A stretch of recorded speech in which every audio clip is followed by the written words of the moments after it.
हाय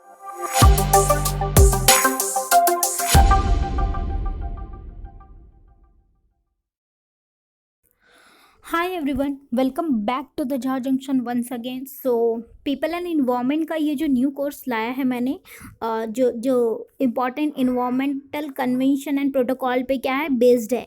तो आज previous lesson में हम कहाँ तक कंप्लीट कर चुके थे? तो प्रीवियस लेसन में हमने रियो कॉन्फ्रेंस के जो मेजर आउटकम थे उसके बारे में पढ़ा था। What are the major outcome of the Rio conference? तो हमने एजेंडा 21 के बारे में पढ़ा था, हमने सीबीडी के बारे में पढ़ा था, convention on the biological diversity के बारे में पढ़ा था, फिर United nation framework convention on the climate change UNFCCC के बारे में हमने प्रीवियस लेसन में ब्रीफ सा नॉलेज लिया था। फिर यूएनसीसीडी के भी बारे में पढ़ा था, United Nation conference to combat what desertification. तो ये मेजर आउटकम थे।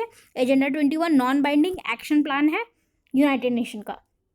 अब यूएनएफसीसी क्या है, तो इसके बारे में आज हम लोग पूरा डीप में पढ़ेंगे। तो United nation framework convention on the climate change is an international environment treaty adopted on 9 May 1992 and open for the signature at the earth summit in Rio de Janeiro from 3rd to 14th June 1992 में। तो कहने का मतलब 9 मई से start ये क्या हुआ, adopt किया गया 9 मई 1992 और उसके बाद फिर 3rd से 14 जून तक सिग्नेचर के लिए ओपन था। नाउ ये केम इनटू फोर्स कब आया? 21st March 1994 after a sufficient number of the countries had ratified it. कहने का मतलब जब sufficient number of the countries ने क्या किया, ये ट्रीटी को मानने के लिए तैयार हो गए, तो यूएनएफसीसी का ये कन्वेंशन बना। Now the UNFCC's objective is to stabilize greenhouse gas concentration in the atmosphere at a level that would prevent dangerous anthropogenic interference with the climate system. Now what does it mean? देखो ये बोल रहा है कि UNFCCC का main objective यही था, क्या करना, स्टेबलाइज करना ग्रीन हाउस गैस की कॉन्सेंट्रेशन को एटमॉस्फेयर में। जो भी ग्रीन हाउस गैसेस बढ़ रहे हैं उसको क्या करना, लिमिट करना, उसको लिमिटेड क्या कहते हैं लेवल तक रखना। और फिर जो भी ह्यूमन एक्टिविटीज़ की वजह से जो भी क्या हो रहा है, इन्वायरमेंट को हार्म हो रहा है, वेदर इट इज़ इंडस्ट्रियलाइजेशन और जो भी केमिकल के सब्सटेंसेस जो सेकेंडरी पोल्यूटेंट क्या कर रहे हैं, अफेक्ट कर रहे हैं। ये फेनोमेना हमने कहा मॉन्ट्रियल प्रोटोकॉल में पढ़ा था। तो interference with the climate system, और जो क्या कर रहा है, क्लाइमेट को ड्रास्टिकली चेंज कर रहा है। तो इसके लिए ये क्या था, UN convention on the climate change. अब इसके बाद जो भी प्रोटोकॉल इसके अंदर आएंगे वो क्लाइमेट चेंज से, whether it is Kyoto protocol, whether it is Paris agreement. इतना समझा? Okay, so the framework sets non binding limit. Now what does it mean? Non binding limit on green house gas emission for the individual countries and contain no enforcement mechanism. कहने का मतलब ये non binding है। जब हमने Montreal protocol पढ़ा था, हमने क्या पढ़ा था, वहाँ पे वो प्रोटोकॉल है तो दैट वुड बी बाइंडिंग। इतना समझा? तो ये था, बट ये क्या है, नॉन बाइंडिंग है। अपना agenda 21 that is also non binding. इतना समझा? Now next is what, this agenda 21 once again came. Wait. Now next slide. The COP is supreme decision making body of UNFCC का supreme decision making body है। अब ये करता क्या है, तो ये करता है all state that are parties to the convention are represented at the COP। COP में कौन कौन से पार्टी सम्मिलित होते हैं? वही पार्टी जो क्या है, उसके मेंबर है।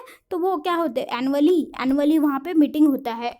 तो देखो अब इसका काम क्या है, to review the implementation of any legal instrument that COP adopts. जो भी लीगल फॉर्मेलिटीज़ है उसको कंप्लीट करना और एक प्रमोट करना इम्प्लीमेंटेशन ऑफ द कन्वेंशन। कोई भी कन्वेंशन हुआ उसको क्या करना, इफेक्टिवली इम्प्लीमेंट करने के लिए प्रमोट करना।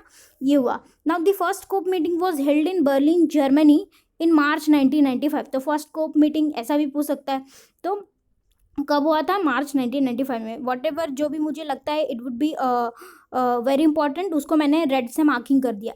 The parties to the convention have met annually since 1995 and 1995 से क्या करते हैं, एनुअली मीट करते हैं। तो 1997 में सपोज जो COP का मीटिंग हुआ तो उसमें क्या निकल गया है, क्योटो प्रोटोकॉल। अपना 2015 में हुआ तो उससे पेरिस एग्रीमेंट, COP 21। तो यहाँ से कैलकुलेट करते हैं ये COP कितना है।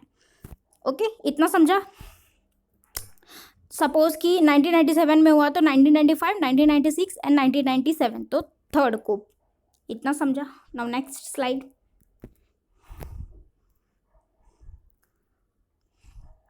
COP is a supreme decision making. Wait, no, I have taught this. Wait. In 1997, the Kyoto Protocol third COP was concluded and established. What's happening?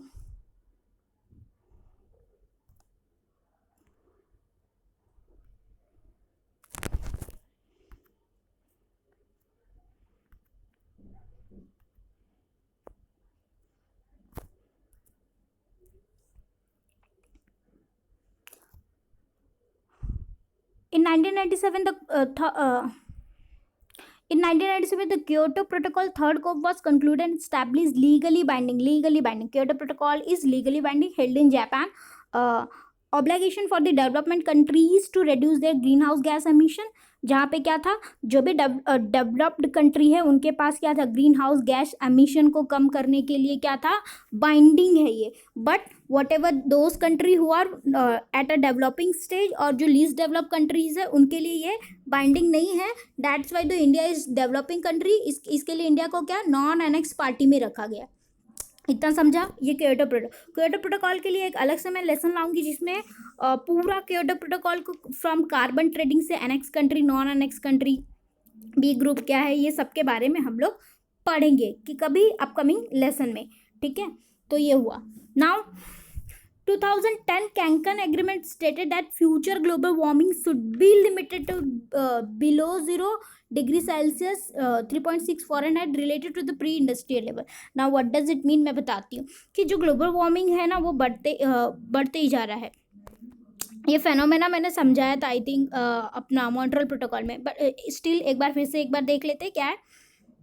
Wait, it's Paris agreement.